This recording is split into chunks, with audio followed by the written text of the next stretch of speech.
जय हिंद दोस्तों, स्वागत है आप सबका स्लीपी क्लासेस के यूट्यूब चैनल पे। मैं उम्मीद करता हूं आप सब बहुत बहुत बढ़िया होंगे। तो दोस्तों, आज है 3 मार्च और आज के दिन 3 इंपॉर्टेंट एडिटोरियल्स हम डिस्कस करेंगे हिंदू में से। इंडियन एक्सप्रेस में से कुछ खास मेरे को आर्टिकल आज नहीं लगा। तो एक आर्टिकल दोस्तों रहेगा पॉलिटी एंड गवर्नेंस से, GS2 के सिलेबस में से आ जाता है। एक आर्टिकल इंटरेस्टिंगली जो हिंदू में आया है, ये आपके एथिक्स के कंपोनेंट है और इवन एसए में भी आप इसके कंटेंट को यूटिलाइज कर सकते हैं। तो एथिक्स जैसे कि आपको पता है GS4 का कंपोनेंट बन जाता है। और एक और एडिटोरियल अगेन, ये एडिटोरियल कलेक्टिव मॉरल डिके की बात करता है, कैपिटल पनिशमेंट की बात हुई है, ये भी हिंदू में आया है। तो ये आर्टिकल अगर हम चाहें तो उसको एथिक्स के नजरिए से भी देख सकते हैं GS4 में, हम चाहें इसको जुडिशियल गवर्नेंस के नजरिए से भी देख सकते हैं, या हम चाहें तो इसका जो कंटेंट है एसए के फॉर्म में भी यूटिलाइज कर सकते हैं।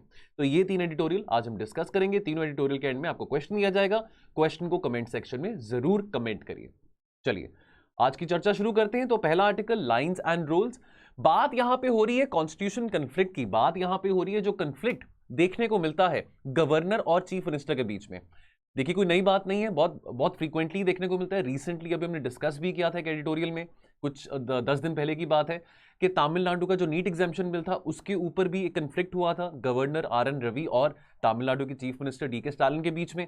तो ऐसा माना जाता था कि तमिलनाडु की सरकार ने बहुत बार रिक्वेस्ट किया था गवर्नर साहब को कि भाई ये जो बिल है, ये बिल आप प्रेसिडेंशियल रेफरेंस के लिए भेजिए, बिकॉज ये सेंट्रल कानून से पर्टिनेंट है, तो इसके लिए यहाँ पे प्रेसिडेंशियल रेफरेंस होना बहुत जरूरी है। लेकिन अक्सर देखा जाता है जो गवर्नर्स हैं, अब ये तो हमको पता है कि गवर्नर्स की जो डिस्क्रिशनरी पावर्स हैं they are wider than the president, चलो ये बात हमने पॉलिटी में पढ़ी है। लेकिन अक्सर ऐसा देखा जाता है कि गवर्नर्स अपनी डिस्क्रिशनरी पावर्स को मिसयूज करते हैं। हमको ये भी पता है कि जो गवर्नर्स हैं वो पॉलिटिकल एजेंट्स होते हैं रूलिंग पार्टी के। अक्सर देखा जाता है कि खास करके किसी स्टेट में जब ऑपोजिशन पार्टी हो तो रूलिंग पार्टी अपने ही फेवरेट, अपने ही चाहती लोगों को गवर्नर बना के भेजती है, और जो डे टू डे फंक्शनिंग होती है, स्टेट एडमिनिस्ट्रेटिव फंक्शनिंग होती है, उसमें कुछ ना कुछ रुकावट जरूर रहती है। तो ये कोई नई बात नहीं है। अब क्या जो श्रेय है क्राइसिस को रिजॉल्व करने का, क्या वो चीफ मिनिस्टर के पास होना चाहिए कि चीफ मिनिस्टर थोड़ा परसुएसिव हो, ज्यादा कन्फ्रंटेशनलिस्ट ना हो गवर्नर के साथ, या हमारे संविधान में ही कुछ प्रॉब्लम है, यानी कि कुछ ऐसे क्लॉजेज हैं जो हमारे गवर्नर्स को अलाउ करते हैं कि वो अपनी डिस्क्रिशनरी पावर्स को ज्यादा मिसयूज करें। तो यहां पे ये सवाल उठाया गया है। ये तो हमको पता है कि भाई गवर्नर हो या प्रेसिडेंट साहब हो, उनको aid and advice of the council of minister से चलना पड़ता है, स्टेट गवर्नमेंट में, सेंट्रल गवर्नमेंट में रिस्पेक्टिवली। लेकिन कुछ गवर्नर्स अपनी डिस्क्रिशनरी पावर्स को ज्यादा मिसयूज करते हैं, ताकि कैसे जो जो जो पार्टी जो स्टेट में जो रूलिंग पार्टी है उसको कैसे वो चेक में रख सके। ना सुप्रीम कोर्ट की गाइडलाइंस की अगर हम माने तो constitutional bench of the supreme court ने 1974 में कुछ गाइडलाइंस ले करी थी कि भाई प्रेसिडेंट और गवर्नर शैल, है ना, यहाँ पे शैल को मैंने हाईलाइट कर दिया, shall exercise their formal constitutional powers but only upon the advice given by their council of ministers except in a few well known exceptional situations. अब ये जो एक्सेप्शनल सिचुएशंस हैं, तो यहां पे गवर्नर चाहे वो बिल वापस भेज सकते हैं काउंसिल ऑफ मिनिस्टर्स को रिकंसिडरेशन के लिए, या गवर्नर चाहे तो वो बिल रिजर्व कर सकते हैं प्रेसिडेंशियल रेफरेंस के लिए। तो वहां पे ये एक्सेप्शन की बात आ जाती है, खास करके गवर्नर के लिए, कि उनकी जो डिस्क्रिशनरी पावर्स हैं वो प्रेसिडेंट से ज्यादा वाइड है। Yet there is extraordinary situation of some governors not acting upon यानी कि कुछ इसके बावजूद भी, ये वेल एस्टैब्लिश्ड गाइडलाइंस के बावजूद भी काफी ऐसा देखने को मिलता है कि गवर्नर्स उसके बावजूद भी काउंसिल ऑफ मिनिस्टर्स की एड एंड एडवाइस के साथ नहीं अग्री करते हैं, रिलक्टेंस दिखाते हैं। तो फॉर एग्जांपल जो नीट एग्जामिशन बिल की हम बात करें, नीट एग्जामिशन बिल में जो भी कोई कमियां हैं, अच्छी बातें हैं, बुरी बातें हैं, वो एक तरफ, लेकिन अगर काउंसिल ऑफ मिनिस्टर्स ने, अगर हम तमिलनाडु की स्टेट गवर्नमेंट की बात करें, अगर वहां के चीफ मिनिस्टर और काउंसिल ऑफ मिनिस्टर ने अगर परस्यू करा है वहां के गवर्नर को कि भाई ये जो बिल है प्रेसिडेंशियल रेफरेंस के लिए भेजिए, और अगर वो नहीं भेजा जा रहा, तो ये बात सही नहीं है। बिल अच्छा है नहीं अच्छा वो बात की बातें हैं। नाउ कॉन्स्टिट्यूशन में, संविधान में क्या लिमिटेशंस है उसकी बात यहां पे करी गई है। तो आर्टिकल 163 की अगर हम देखें तो governors have an unusual power to choose what is in their discretion, और क्या उनकी डिस्क्रिशन में नहीं है। कोर्ट्स की अगर हम बात करें, चाहे सुप्रीम कोर्ट हो, चाहे हाई कोर्ट हो, चाहे कोई भी कोर्ट हो, वो अब इस बात में ज्यादा तहकीकात नहीं कर सकते हैं कि भी गवर्नर को क्या एडवाइस मिली थी, क्या एडवाइस नहीं मिली थी। तो courts are barred from inquiring कि भाई what kind of advice was offered to the governor. Sarkaria commission की बात करें तो आई एम श्योर आपने पॉलिटी में सरकारिया कमीशन के बारे में पढ़ा होगा। सेंटर स्टेट रिलेशंस के पर्टिनेंट है, ये काफी इंपॉर्टेंट कमीशन है जहां पे सेंटर स्टेट रिलेशंस की बात की जाती है। सरकारिया कमीशन ने कोई चेंज रेकमेंड नहीं किया था इस स्कीम के पर्टिनेंट, ठीक है, बट क्या अब टाइम है कि इसको हम रिविजिट करें? क्या अब टाइम है कि भाई ये अब अगर गवर्नर हैं कि भाई वो अनलिमिटेड समय के लिए अपने पास एक बिल रिजर्व रखें, या गवर्नर 6 महीने से ज़्यादा बिल प्रेसिडेंट को ना भेजें, क्या अब समय आ चुका है कि गवर्नर के पास एक टाइम फ्रेम मैनर होना चाहिए कि एक लिमिटेड टाइम फ्रेम में वो जो बिल जो स्टेट गवर्नमेंट ने उनको भेजा है उसके ऊपर वो कुछ फैसला ले सकें। गवर्नर्स की ड्यूटी है to defend the constitution and encourage और कॉशन द इलेक्टेड regime। तो चलो चेक्स एंड बैलेंसेस की बात आती है तो वो ठीक है, रिकंसिडरेशन के लिए गवर्नर जरूर भेज सकते हैं, उसमें कोई बुरी बात नहीं है। तो मतलब अगर कुछ गवर्नर को लगता है कि कुछ बातें जल्दबाजी में लेजिस्लेशन में बहुत जल्दबाजी में पास करी गई हैं, तो ठीक है, गवर्नर का ये राइट है कि वो भेज सकते हैं रिकंसिडरेशन के लिए। But governors are not obliged to heed cabinet advice persist in some areas. लेकिन ये बात भी बहुत वेल एस्टैब्लिश्ड है कि गवर्नर्स को एडवाइस कैबिनेट की माननी ही पड़ेगी। अगर आप उनकी एडवाइस नहीं मान रहे हैं, चलो कोई डिस्प्यूट है, बैठ के रिजॉल्व कर सकते हैं, लेकिन जब ये बहुत well established guideline supreme court की तरफ से, कॉन्स्टिट्यूशन में भी इंश्राइंड है कि भी the governor shall act and in aid and advice except situational discretion governor के पास होती है। तो यहां पे सजेशन दिया गया है कि ऐसे कौन से एरियाज ऑफ डिस्क्रिशन है उसको आइडेंटिफाई किया जा सकता है, या अगर हम एक टाइम फ्रेम फिक्स कर दें कि भाई इस पर्टिकुलर टाइम लिमिट तक गवर्नर को उस बिल के ऊपर कोई ना कोई फैसला सुनाना है, या उस बिल को पास करना है, या वो बिल को प्रेसिडेंशियल रेफरेंस के लिए रखना है, या अगर वापस स्टेट कैबिनेट को भी भेजना है। Making it explicit that they are obliged to go by cabinet advice on dealing with the bills can be considered। तो ये बात तो बहुत पक्की हो जानी चाहिए कि कैबिनेट एडवाइस की बात, आप जो कैबिनेट ने एडवाइस किया है, जो काउंसिल ऑफ मिनिस्टर्स ने एडवाइस दिया है गवर्नर को बिल के ऊपर, तो वो बात तो माननी पड़ेगी, एक्सेप्ट अगर वाकई में उस बिल में कुछ ऐसी प्रोविजंस है which demands the attention of the central government और ऑफ द प्रेसिडेंट। तो यहां पे एक और सजेशन आया है, एमएम पुंची कमीशन ने यह कहा था कि जो प्रैक्टिस है कि गवर्नर्स को यूनिवर्सिटीज का चांसलर बना दिया जाता है, इस प्रैक्टिस को भी हम रोक सकते हैं ताकि अननेसेसरली बर्डन गवर्नर्स के ऊपर भी ज्यादा ना बढ़े। क्वेश्चन क्या बनता है सेटोरियल में से, while the governor has wider discretionary powers than the president, ये बात हमको पता है, unwanted discretion of governor can act as an रुकावट, act as an obstacle for the centre state relations. आप इस बात से सहमत हैं तो इसको क्रिटिकली इवैल्यूएट करिए 250 शब्दों में। कमेंट सेक्शन में चाहे आप शॉर्ट में भी लिख सकते हैं, अगर आप पेन और पेपर पे लिख रहे हैं तो आप इसको 250 शब्दों में लिखिए। अगला आर्टिकल राजीव भार्गव ने लिखा है appetite for war but no place for peace. देखिए बड़ा इंटरेस्टिंग आर्टिकल है, तो ये एथिक्स के, अगर हम बात करें एथिक्स से भी रिलेटेड है, आप इसका कंटेंट ऐसे के लिए भी यूज कर सकते हैं, बड़ा फिलोसफिकल सा आर्टिकल है। अब लड़ाई का माहौल चल रहा है रशिया यूक्रेन में, तो यहाँ पे वो शुरुआत में एक हाइपोथेटिकल बात एज्यूम करते हैं कि भाई इतनी तबाही हो गई है यूक्रेन में, बहुत हरदम मचा हुआ है, लोग मारे जा रहे हैं, और एकदम अचानक से व्लादिमीर पुतिन को रियलाइज होता है कि मैंने बहुत बड़ी गलती कर दी है और वो इसके लिए माफी मांग रहे हैं। और अचानक से जॉर्ज बुश भी माफी मांगनी शुरू कर देते हैं कि भी जो इराक में हुआ था, जो 2003 में इराक में इन्वेड किया गया था, उसकी गलतियों के लिए भी जॉर्ज बुश माफी मांगना शुरू कर देते हैं। तो एक बहुत हाइपोथेटिकल नोट पे बात शुरू करते हैं। क्यों ये हाइपोथेटिकल नोट पे क्यों बात शुरू करते हैं, एक उटोपियन नोट पे क्यों बात शुरू करते हैं, इस करके बिकॉज यहां पे ये अशोका का एग्जांपल कोट कर रहे हैं। देखिए हम आमतौर पे हम देखिए जब एथिक्स में भी हम बात पढ़ते हैं, एथिक्स में भी हम लीडर्स को कुछ कोटेशंस पढ़ते हैं, कुछ लीडर्स के बारे पढ़ते हैं, चाहे वो नेल्सन मंडेला है, चाहे वो महात्मा गांधी है, चाहे वो सुभाष चंद्र बोस है, तो बहुत कुछ सीखने को मिलता है गांधी जी की लाइफ से, सुभाष चंद्र बोस की लाइफ से, नेहरू जी की लाइफ से, नेल्सन मंडेला की लाइफ से, राइट। लेकिन हमको अशोका की जिंदगी से क्या सीखने को मिला है? आज के टाइम पे जो आज के लीडर्स हैं, चाहे वो व्लादिमीर पुतिन हो, चाहे वो जो बाइडेन हो, चाहे वो कोई भी हो, चाहे वो जी जिनपिंग हो, वो क्या सीख सकते हैं अशोका की जिंदगी से? हमको याद होगा, हमने हिस्ट्री में पढ़ा है कलिंगा की लड़ाई के बारे, और कलिंगा की लड़ाई के बाद कितने सारे लाखों लोग मारे गए थे, ठीक है। तो अशोका बहुत अग्रेसिव थे अपनी कॉन्क्वेस्ट पॉलिसी को लेकर, अपनी फॉरवर्ड पॉलिसी को लेकर, लेकिन कलिंगा की लड़ाई के बाद उनको रियलाइज हुआ कि भाई मैंने जो काम किया बहुत गलत किया, कितने सारे लोग मारे गए। इतिहास में क्या कोई एग्जाम्पल है अशोका, तभी अशोका द ग्रेट कहते हैं।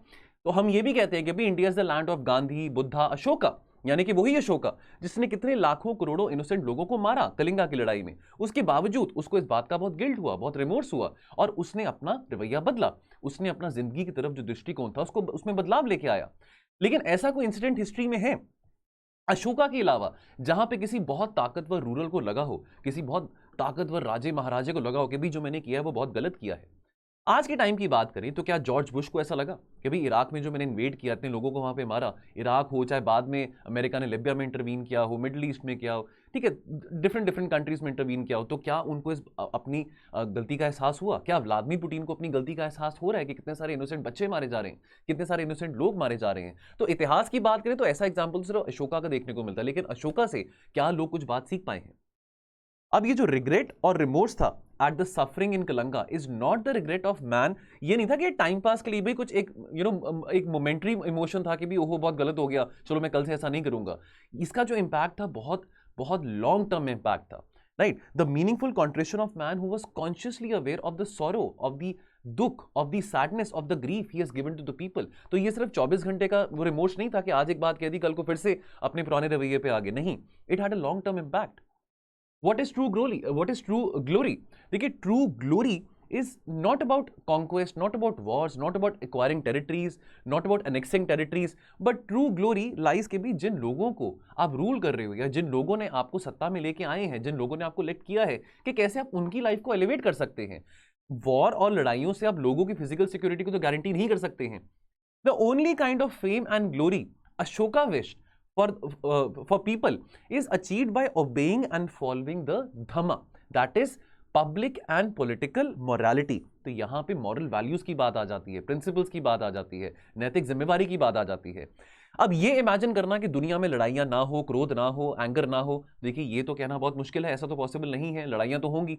लेकिन अब देखिए जो रियलिस्ट है, जो रियलिज्म स्कूल के होंगे, वो कहेंगे कि भी लड़ाई बहुत जरूरी है। कि भाई जैसे आपने वो अगर नार्कोस का भी अगर वो सीरियल देखा है नेटफ्लिक्स में, तो पाब्लो एस्कोबार ने भी कहा था कि for peace to come war बहुत जरूरी है। तो रियलिस्ट ये कहेंगे बात कि भाई अगर आप हमको मारोगे तो हम चुपचाप तो नहीं बैठे रहेंगे, आपको हाथ में गुलाब तो नहीं पकड़ा देंगे कि भाई आपने हमको मारा तो हम कुछ नहीं कहेंगे। ठीक है, लड़ाइयां होती हैं, कन्फ्लिक्ट्स होते हैं, लेकिन लड़ाइयों को सॉल्व कैसे किया जा सकता है, लार्ज स्केल वायलेंस को रोका कैसे जा सकता है। सवाल ये उठता है कि क्या लार्ज स्केल वायलेंस और वॉर क्या वो अवॉइडेबल है कि अनअवॉइडेबल है। यहां पे ये क्वेश्चन खड़ा होता है। तो इंसानियत, अगर हम अपने लोगों की बात करें, देखिए ये तो अशोका की लड़ाई के तो इतने साल हो गए, 2000 साल पुरानी बात है ये, लेकिन क्या आज हम कुछ सीख पाए हैं, राइट। हम देखा जाता है कि आज के टाइम में भी लोग कुछ नहीं सीख पाए हैं। तो alternatives to organised violence stare us in the face, but powerful rurals carry on regardless. तो देखिए, अब जितनी मर्जी हम इतिहास की बातें पढ़ लें, जितनी मर्जी हम हिस्ट्री की बुक्स पढ़ लें, ठीक है, लेकिन the fact of the matter is कि जो आज की चाहे शी जिनपिंग है, चाहे व्लादिमीर पुतिन है, वो इन बातों का कोई रिगार्ड नहीं करते हैं। ठीक है ना, वर्स आज के टाइम पे जो लीडर्स हैं, खास करके जो अथॉरिटेटिव लीडर्स हैं, वो अपने वायलेंस को जस्टिफाई करते हैं ये कह के कि जो लड़ाई है, जो खून खराबा है, जो वायलेंस है, ये तो ह्यूमन नेचर का पार्ट है। जो वायलेंस है वो तो हमारे डीएनए में इनग्रेन्ड हुआ पड़ा है। और वो इस बात से भी जस्टिफाई करते हैं कि देखिए लड़ाई के बाद शांति आएगी, पीस आएगी, लेकिन पीस लाने के लिए लड़ाई बहुत जरूरी है। अब ये कन्फ्लिक्ट है। अब देखिए, आप कुछ भी अपना ओपिनियन ले सकते हैं, आप कह सकते हैं कि हाँ जी सर, हम रियलिस्ट स्कूल ऑफ थॉट से बिलोंग करते हैं, तो लड़ाई बहुत जरूरी है, तभी पीस आ पाएगी। And you might say that look, हम लड़ाई में नहीं बिलीव करते हैं, हम गांधीवाद में बिलीव करते हैं, और हम कोशिश करेंगे कि कैसे शांति आ सके, कैसे अमन शांति की भावना बनी रहे ना। To each to its own, हर किसी के अपने व्यूज हो सकते हैं। ठीक है, अगर हम बात करें लड़ाइयों की, ठीक है, वॉर्स की बात करें, bad things do have unintended consequences. ठीक है कि भाई लड़ाई, अब देखिए वर्ल्ड वॉर 2 हुई, वर्ल्ड वॉर 1 हुई, ठीक है, तो वर्ल्ड वॉर 2 के बाद डेमोक्रेसी की जीत हुई, ठीक है, फैशिज्म की हार हुई। तो ठीक है, अगर हम फ्रेंच रेवोल्यूशन की बात करें, अमेरिकन रेवोल्यूशन की बात करें, वुमेन एम्पावरमेंट की हमने बातें देखी, लिबर्टी की बातें हमने सुनी, फ्रेटर्निटी की बातें सुनी, फ्रेंच रेवोल्यूशन के बाद, रशियन रेवोल्यूशन के बाद, तो ये सब जो संघर्षें हुई थी, उसके बाद हमने पॉजिटिव्स भी देखे हैं। लेकिन क्या ये गुड इनफ रीजन है कि भाई सिर्फ पॉजिटिव्स देखने के लिए हमको हथियार उठाना पड़ेगा, हमको लड़ाई करनी पड़ेगी? अगेन मैं ये बात फिर से रिपीट कर रहा हूं कि हमारे अपने व्यूज हो सकते हैं, आपके अपने व्यूज हो सकते हैं, मेरे अपने हो सकते हैं। यहां पे व्यूज जो ऑथर ने अपने एडिटोरियल में यहां पे प्रकट करे, मैं वो आपके सामने रख रहा हूं। तो हमको कोशिश करनी चाहिए कि कैसे हम पीसफुल ऑल्टरनेटिव्स के थ्रू हम common good, greater good secure कर सकते हैं। तो जैसे अभी हम उसको कंटिन्यू करेंगे बात को कि इंसानियत को कोई सबक नहीं मिला, no lessons for the humanity, no respite from the wars. तो ironically human awareness against the inevitability of war has grown at a time कि भाई इंसान को ये लगता है कि भी देखिए लड़ाई तो अवश्य है, वो तो होके रहेगी, ठीक है, चाहे वो रशिया यूक्रेन की हो, चाहे वो इंडिया चाइना की हो, चाहे वो इंडिया पाकिस्तान की हो, चाहे वो अमेरिका रशिया की हो, देखिए वो तो इनएविटेबल है, वो होके रहेगी। लेकिन क्या हम कोई ऐसे तरीके सोच रहे हैं कि लड़ाई हो ही ना? लड़ाइयों की बात करें, लड़ाइयां देखिए लोगों के लिए कुछ पॉजिटिव बातें तो शॉर्ट टर्म में तो नहीं आने वाली हैं। ठीक है, यूक्रेन में लड़ाई हो आज, कल को यूक्रेन जीते, रशिया जीते, वो तो बात की बात है, लेकिन अभी आज के टाइम तो कितने लोग मारे जाएंगे, कितना डेविस्टेशन होगा, उसका तो नहीं हम वापस लेके आ सकते ना, वो तो रिवर्सिबल है। और 20th सेंचुरी की बात करें, कितनी लड़ाइयां हुई, वर्ल्ड वॉर हुआ, कितना कुछ हुआ, वर्ल्ड वॉर 1, वर्ल्ड वॉर 2, अब वर्ल्ड वॉर 3 के भी क्लाउड्स बने हुए हैं। और अभी हम देख रहे हैं, अभी तो 21st सेंचुरी के अभी 20-22 साल ही हुए हैं, और यहां पे भी ऐसा लग रहा है कि it's the extension of the 20th century, क्योंकि अब वर्ल्ड वॉर 3 की बात हो रही है। कल सर्गे लावरोव जो रशिया के फॉरेन मिनिस्टर हैं, वो ये कह रहे थे कि भैया अगर वर्ल्ड वॉर 3 हुई तो वो न्यूक्लियर वॉर होगी। तो इस तरह की बातों में हम कैसे शांति की बात कर सकते हैं? तो ये सोचने का विषय है। क्वेश्चन क्या बनता है? For peace to be sustainable war is necessary. क्या आप इस बात से सहमत हैं? Do you agree? How is Ashoka's life journey relevant for today's leaders? 250 शब्दों में इसको कमेंट करिए। लास्ट एडिटोरियल आज का ये भी हिंदू में से, a negation of the individual and collective moral decay. देखिए यहाँ पे ना कैपिटल पनिशमेंट की बात की जा रही है। देखिए यहाँ पे एक अभी सेशन कोर्ट्स ने अहमदाबाद में, गुजरात में एक फैसला सुनाया है। तो आज से कुछ 13-14 साल पहले 2008 में अहमदाबाद में बॉम्ब ब्लास्ट हुए थे। अब उसके चलते आज एक बहुत स्पीडी तरीके से लास्ट वीक एक फैसला सुनाया गया, जहां पे 78 लोगों की किस्मत को डिसाइड किया गया था। 78 लोग इसमें इन्वॉल्व थे। अब इसमें से जो कन्विक्टेड थे वो 49 लोग कन्विक्टेड थे। इन 49 लोगों में से 38 लोगों को डेथ सेंटेंस सुना दी गई है सेशंस कोर्ट में, जो अहमदाबाद का सेशन कोर्ट है इन गुजरात। अब चलो डेथ सेंटेंस सुना दिया इतनी स्पीडी वे में, ठीक है। ये this decision was announced last week. Point यहां पे ये समझने वाला है कि भाई ये जो आपने डेथ सेंटेंस सुना दिया, ये इस तरीके से सुनाया गया कि जैसे आप स्कूल में एक टीचर रोल कॉल लगाते हैं, स्टूडेंट्स को रोल नंबर से बुलाते हैं, ठीक है, ABCD करके, तो उस तरह से आप वहां पे अनाउंस कर रहे हैं वीडियो कॉन्फ्रेंस में कि भाई इस बंदे को डेथ सेंटेंस होगा, ये होगा, वो होगा। और आप ये अनाउंस कर रहे हैं कि भाई जिस बंदे का नाम हम अनाउंस कर रहे हैं डेथ सेंटेंस के लिए, उसको you tie a noose around his neck, right, उसको फांसी दे दो, उसको सजा दे दो और उसको मार डालो। अब क्या ये बातें शोभा देती हैं कि हम इस तरह की बातें इतनी कठोर लैंग्वेज यूज कर रहे हैं? अब चलो ठीक है, अब लोग कह सकते हैं कि सर उन्होंने भी तो ऐसे बॉम्ब ब्लास्ट कैरी किया, उन्होंने कितने, जब बॉम्ब ब्लास्ट होता है कितने लोग मारे गए होंगे। देखिए दंगों में, राइट्स में, लड़ाइयों में, बॉम्ब ब्लास्ट में डेफिनेटली बहुत सारे लोग मारे जाते हैं, ठीक है। अब हम ये तो नहीं कह सकते कि भाई अजमल कसाब को फांसी की सजा नहीं दी जाती, कि भाई हम मोरालिटी की बात करें, वैल्यूज की बात करें, पीस की बात करें। अब अजमल कसाब ने कितने लोगों को सामने मारा था, तो डेफिनेटली जो फैसला सुनाया गया था वो सही था। तो डेथ सेंटेंस लेकिन हम रेयरेस्ट ऑफ रेयर सर्कमस्टांसेस में सुनाते हैं ना, वो रेयरेस्ट ऑफ रेयर डॉक्ट्रिन के बारे में आपने पढ़ा होगा पॉलिटी में। अगर हम आज की बात करें, 2021 की बात करें, a total of around about 488 prisoners in India are on death row, which is an increase of nearly more than 20% from 2020। देखिए डेथ सेंटेंस अनाउंस, देखिए यहाँ पे जस्टिस की जब बात आती है तो दो तरह की बातें समझनी जरूरी है। एक तो रिफॉर्मेटिव, कि भाई अगर आपको सजा दी गई है तो कैसे आप अपने में अगर आपने बहुत बड़ा कोई क्राइम, आपने किसी को मारा है या आपने बहुत कोई ग्रेव क्राइम कमिट किया है, तो चलो अगर आपको सजा सुनाई जा रही है, आप उसके बाद कैसे रिफॉर्म होके जेल से बाहर निकलोगे एज एन इंडिविजुअल, आप कितना रिफॉर्म होगे। तो जस्टिस रिफॉर्मेटिव होना चाहिए कि रेट्रीब्यूटिव होना चाहिए, कि बहुत प्यूनिटेटिव होना चाहिए। इसको लेके बार बार ये बात की जाती है कि कैपिटल पनिशमेंट को अबॉलिश कर देना चाहिए, ठीक है। Debates on the death sentence often focus on it's efficacy और कॉन्स्टिट्यूशनलिटी। तो डेथ सेंटेंस अनाउंस करने से तो ऐसा लगता है कि शायद स्टेट के पास तो मोनोपोली है कि भी ऑफ वायलेंस। अब स्टेट का ये कहना कि भी डेथ सेंटेंस अनाउंस करने से, अब अगर स्टेट जस्टिफाई करे या जुडिशरी जस्टिफाई करे डेथ सेंटेंस अनाउंस करने से कि भी ये तो एक लॉन्ग ड्यू डिमांड थी, इससे अब जस्टिस आएगा, भी इस बंदे ने कितने लोगों को मारा था, तो इसका अगर ये मर जाता है, अगर उसको फांसी के साथ दे देते हैं तो इंसाफ हो जाएगा। तो क्या वाकई में इंसाफ हो पाएगा? सवाल ये उठता है। क्या कल को कोई और आगे किसी को मारेगा तो उससे क्या होगा फिर, ठीक है। तो देखिए अब यहां पे जो डिबेट है रिफॉर्मेटिव और रेट्रीब्यूटिव जस्टिस की हो जाती है, कि कैसे जो पर्पस है, अगर हम जुडिशरी की बात करें, वो ऐसा होना चाहिए कि भाई लोग रिफॉर्म कर सके अपने आप को, ना कि प्यूनिटेटिव जस्टिस हो। ऑफ कोर्स यहां पे अगर आप डेथ एज अ पनिशमेंट की बात करें, रेयरेस्ट ऑफ रेयर जो डॉक्ट्रिन है वो ट्रू जरूर है। देखिए rarest of rare is a standard that allows a court of law to use public sentiment. तो यहां पे अजमल कसाब की अगर हम केस की बात करें तो ठीक है, तो वहां पे डेफिनेटली भी पब्लिक लोगों ने खुलेआम देखा भी वो सबको मार रहा था, तो यहां पे पब्लिक सेंटिमेंट अगर फेवर में नहीं है कि भी अगर गुनहगार को बाइज्जत बरी किया जाए, या अगर पब्लिक सेंटिमेंट इस फेवर में है कि भी हाँ उसको वाकई में सजा मिलनी चाहिए, फांसी की सजा मिलनी चाहिए, तो वहां पे चलो बात समझ आ जाती है कि वहां पे the court is right in handing out the death sentence, but that is rarest of rare. But rarest of rare standard को क्या कोर्ट्स जुडिशरी मिसयूज कर सकते हैं अपने डिस्क्रिप्शन के हिसाब से? और क्या ये फैसला आप कोर्ट करेंगे कि कौन व्यक्ति है जिसको 14 साल की सजा हो और कौन सा वो व्यक्ति जिसको डेथ सेंटेंस हो? तो क्या इस डॉक्ट्रिन को मिसयूज करना सही है? ये यहां पे ये बात करी गई है।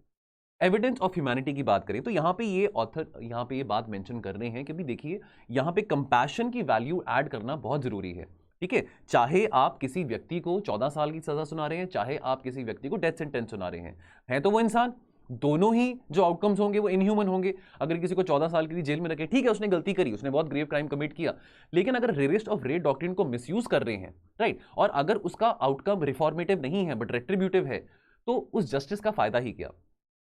Court must see a person instead of a convict. हो सकता है ये जो 38-39 लोगों को अभी फांसी की सजा सुनाई गई है, जो अहमदाबाद का सेशन कोर्ट है, हो सकता है उनमें से काफी लोग हों जो वाकई में गुनहगार ना हो। अब होने को हो भी सकते हैं सारे के सारे, लेकिन इस बात का कोई प्रूफ है कि सारे के सारे ही गुनहगार थे, सारे के सारे ही बॉम्ब ब्लास्ट में इन्वॉल्व थे? ये death penalty, calling itself as a death penalty is very problematic. Such a permanent sentence requires us to assume तो ये तो फिर हमको ये अज्यूम करना पड़ेगा कि जो हमारे कोर्ट्स हैं, हमारे जो इंस्टीट्यूशंस हैं, वो इनफैलिबल हैं, वो कभी फेल नहीं हो सकते हैं, वो फेल प्रूफ हैं। तो क्या ये पॉसिबल है? बिकॉज देखिए, to err is to human, इंसानों से गलती हो सकती है। तो जो जज सेशन कोर्ट में हो या हाई कोर्ट में हो जो फैसला सुना रहे हैं वो भी गलत हो सकते हैं। क्या पता उन्होंने अच्छी तरह से तहकीकात ना करी हो, क्या पता शॉर्ट इन्वेस्टिगेशन हुई हो, ठीक है, क्या पता किसी व्यक्ति को एक पॉलिटिकल वेंडेटा के चलते उसको वहां पे सामने खड़ा कर दिया गया हो और उसके अगेंस्ट प्रूफ प्लांट कर दी गई हो। तो बहुत सारी बातें समझनी जरूरी है। As the keeper of public conscience, the court's decision to ignore all reasons to let someone live says more about our collective bloodlust.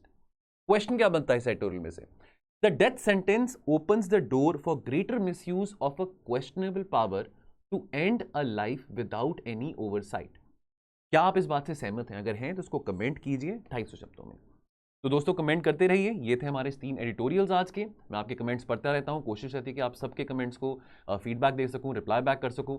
दोस्तों आप कमेंट्स करते रहिए, आंसर्स लिखते रहिए, आपकी आंसर राइटिंग एबिलिटी भी इंप्रूव होती रहेगी over a period of time. बाकी हम मिलेंगे कल और एनालिसिस के साथ, तो आप अपना ध्यान रखिए और पढ़ते रहिए। Thank you so much. जय हिंद।